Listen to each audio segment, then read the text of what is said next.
Hola amigos, we are in Spain. It is Game to Love and we've found a straggler. He's also on YouTube. He goes by the name John Silk, talking tennis on YouTube. And we're here watching tennis all day today. We'll be here for the week. And there's been some really good performances, some big stars, and the Challenger's not disappointed at all. I've really had a good time and hoping to get some good interview content as the week progresses. That's right. We've just come from the court. We just watched Benoit Paire go out of the tournament, unfortunately, against Cristian Garin. It was the match that was billed as the big one. The crowd were erupting after every point, but unfortunately, Benoit Paire, unfortunately, out of the tournament. John Silk, what were your thoughts on seeing both of those matadors in the stadium tonight? I want to know your thoughts. There was still a bit of a highlight reel, wasn't there, from Benoit at times? I mean, some of the returns of serve. By the way, with the highlight reel, I also mean some emotion as well. You know, there was a racket smash more or less, and he got the code violation for that, and then of course he reacts by smashing the drinks bottles. But there was also a bit of a highlight reel in terms of some of the shots, some of the returns of serve. It's still kind of there for Benoit. The player is still sort of there. It's just a sort of a flickering light, though, rather than a constant hour and a half, unfortunately, which you need to win tennis matches, especially against someone of the caliber of Cristian Garin. Although, if you're going to beat Garin, today was probably the day, just because you might just catch him a little bit cold. You know, he's had on the court afterwards, his on-court interview, he said it's been a bit of a tough year for him. Don't forget, of course, Garin has had some runs at slams, for example, like at Wimbledon on a couple of occasions, I believe, hasn't he? And Garin is probably one of the two favourites, I guess, to win the title here, along with Pedro Martinez. So we'll see how that pans out. But competitive, well, there was lots of breaks of serve in that second set, and that probably gave us some thoughts that we might get a competitive match. I think they exchanged breaks on 3 or 4 occasions, but in the end, Garin just had too much. Yeah, I'm going to save my thoughts of that match and analysis afterwards because I don't want to embarrass both of you. We know my analysis is one of the best in tennis at the moment. One of the top 3 amongst us, that's for sure. I would go more. You're in the top 3. I think there's me, Gil, and then I'm not sure who's in 3rd, but I'm not sure either of you two make it. So let's speak about the event as a whole. People are probably fascinated to know where we are right now. So we're in the fan zone in Valencia. The tennis is all finished for the day. We're having a few beers, and we've got a live act performing in the corner. Some famous Spanish songs. The vibe's good. The atmosphere. What's this one called? Oh, this one just escapes my memory, John. It's the Three Amigos. Tres amigos. Indeed. Well, I did a little translation for our audience. And yeah, we're just enjoying some beers, talking about some tennis. Of course, we're going to be bringing you some episodes speaking about the Masters event in Shanghai, but that will probably come tomorrow. Today is a relaxed one, speaking about Valencia. And Vic Kopriva, Ben, he went out.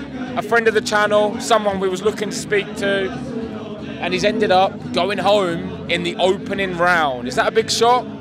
Yeah, I think it is a big shock. I thought he was going to be somebody who would go into the latter stages of the week, and he got beaten by a youngster. Because John's already mentioned Pedro Martinez and Garin as the 2 big favourites, and on paper I understand why he would say that. But for those who watch the Challenger week in, week out, you would say, if you look at Muella, brilliant tennis player, beat Albert Ramos Finolas today. If you look at Vic Kopriva, really good Challenger player. These are the players I was expecting to do more. Muella's still in, Kopriva's not. The thing that we're noticing is the difference between, I think, the younger players that are here at this tournament and the older players at the tournament.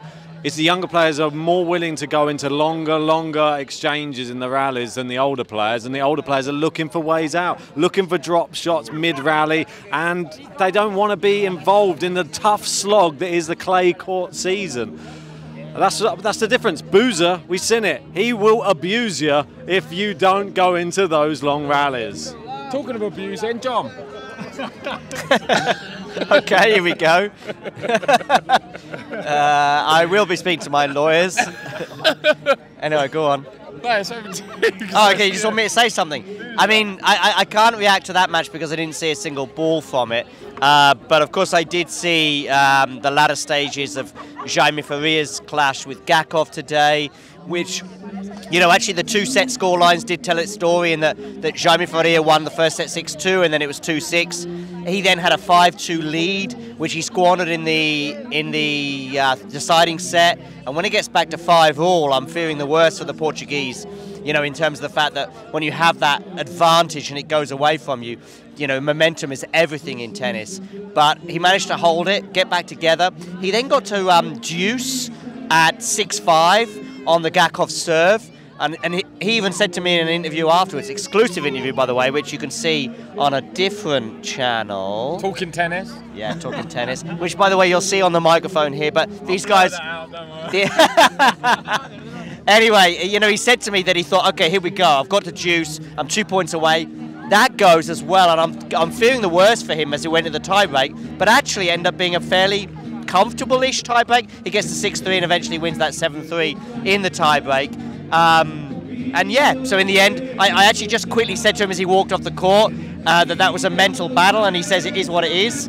So he was obviously ready for it, and yeah, he continues on through. And by the way, with the, you know, I mentioned Garin and Martinez as being, you know, the two outstanding names, if you like, in terms of pedigree coming into this tournament.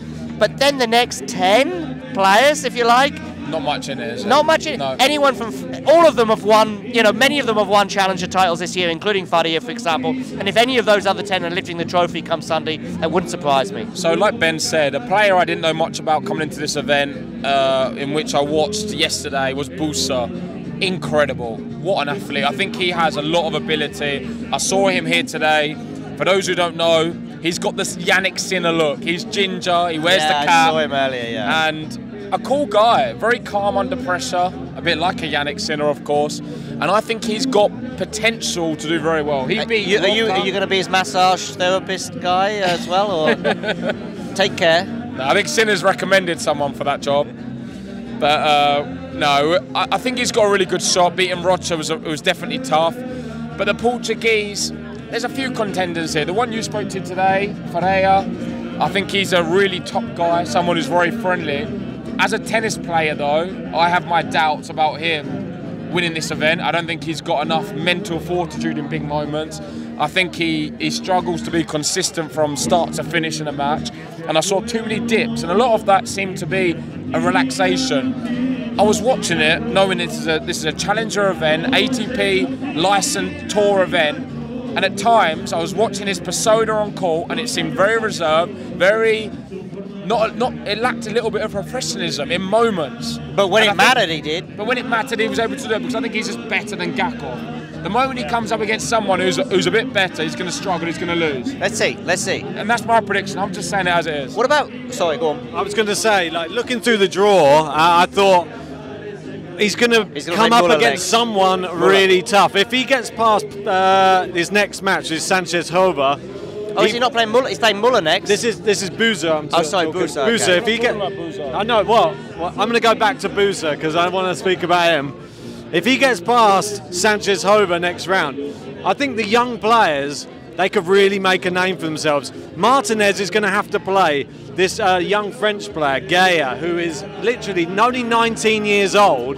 If he gets past him, he's probably going to play like a 20-year-old in Busa. I think that we could see. That's what we was talking about. Well, I thought he was good, but just mentally has some issues to overcome. I don't know. I don't think he's going to win the tournament.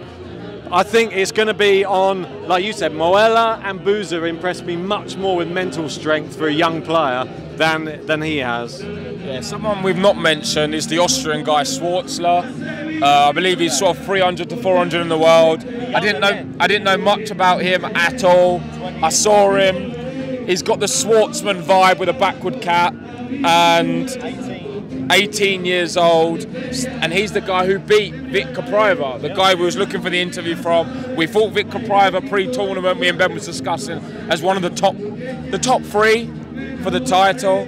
But it wasn't to be, and this Schwartzler didn't make many mistakes at all. He was so calm and composed, a lefty, who found really powerful sort of baseline shots when it mattered. And Victor Paire was frustrated. We saw him smashing the racket onto the floor on a few occasions. He was very angry at himself. And I don't know, I'm interested to see how this guy develops, because he's got a really good basis to become a top player, I think. A match I didn't see, but I want to get your thoughts on, because you were here yesterday, was the fact that Rocha going out in the first round kind of surprised me a little bit. I mean, Rocha as well has had a couple of good runs, or particularly having a run. Was it the final he got to in Braga, Rocha? Yeah.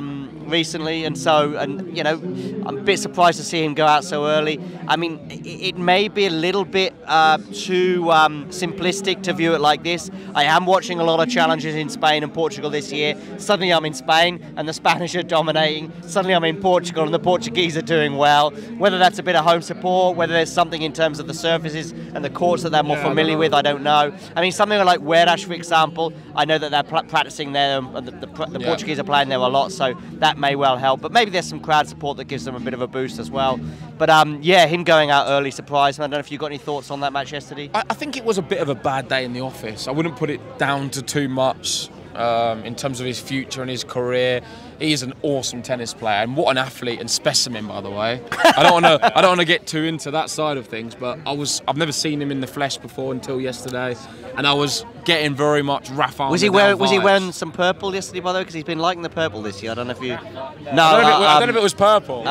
He definitely. The first thing I thought when I saw him was young Rafael Nadal on the court. He has the tan, he has the hair, he's got long, because he had a sort of a, and he's not got skinhead, but number one, number two. And he's got the vein down the bicep. That was one of the he's clear, good, like he's the good clear. looking lad. That's what excited Ben the most. It was. And anyway, I didn't know that we lost. were sat next to Farron. So why did he lose? He lost because he was going for too many winners. He's not prepared. He was playing the old man's game. Yeah, he was. He obviously has some amazing shots. The backhand is thunderous when it was a winner. So is the forehand. But Boozer, great percentage tennis player. Gets everything back in play. What about his serve? Probably a bit like Rafa as well at 18, just gets it in. Yeah, maybe, but I feel like his game's there. But if you're only reliant on when you're hitting well, you have to be sometimes the hammer, sometimes the nail. Yesterday, he couldn't be. What the are you, nail. Ben, in terms of tennis? Always the nail, I think. No, very rarely the hammer, I think. I'm scooting around the baseline, just picking up balls. Got it. Go on. Go on, you can speak. I think we also at this point should mention how you two, well, in particular JG, were begging me for weeks to come on this trip, because you wanted to see me again. Of course, it's been a year or so. You're also desperate for me to breathe some life into this trip for you, and you knew that I would be the Captain Charisma of this trip, and that's why you're so desperate to see me here, right? Well, me and Ben, we started this YouTube channel for many reasons. One of them was to meet me, to look at the challenger players coming through, the young players, the exciting talents, the Carlos Alcarazes before they become the big Carlos Alcarazes we know now. And one of the other reasons was to help some of the smaller YouTubers. On my left, we have one of the smaller YouTubers. He goes by the name Talking Tennis. They are growing. They've just reached 10,000 subscribers, so go check them out if you've not seen them. And John is a great friend of the channel, someone we've had on the channel from some of the early days. John Isner is a great friend of the channel. Oh, John is. John is. Okay. And yeah, we like to support some of the smaller channels to try and help them out. I was going to say, we sort of see ourselves as like mentors to the likes of Talking Tennis. Feel like a bit of a feeder channel. Am I like? You guys are like Rafa and I. Am I Casper Ruud or am I Juan Manuel? No, I mean, John is obviously very, very well equipped at his day job to be much better at this than what we are. Yeah, and the most important thing was me and Ben are going to be playing a lot of tennis while we're here, so he was looking for a ball boy, and I think John does fit that bill perfectly. So we've played one time already. Ben was actually really good. He turned up.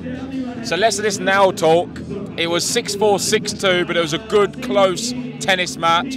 I guess when you was 4-2 up, you did crumble a little bit. Yeah, 4-2 up in the first set.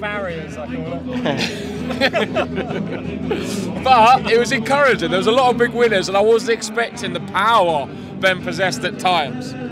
We'll see what John has on a tennis court, and we'll find that out tomorrow. Yeah. Right, so I guess, is that a wrap for Valencia? That's a wrap. Is there anything else you want to talk about in general, by the way, or? No. Yeah, I mean, you want to keep Shanghai as a... Yeah. I want to say one thing in general, and that is this tournament. I've really enjoyed being here. I've enjoyed the facilities, and the players we've been able to see, and the access we've had to, and how close we've been to the courts has been excellent. So it's been a great trip so far. Cheers to a few good more days, and we'll be in touch very soon for some more tennis content. Salute.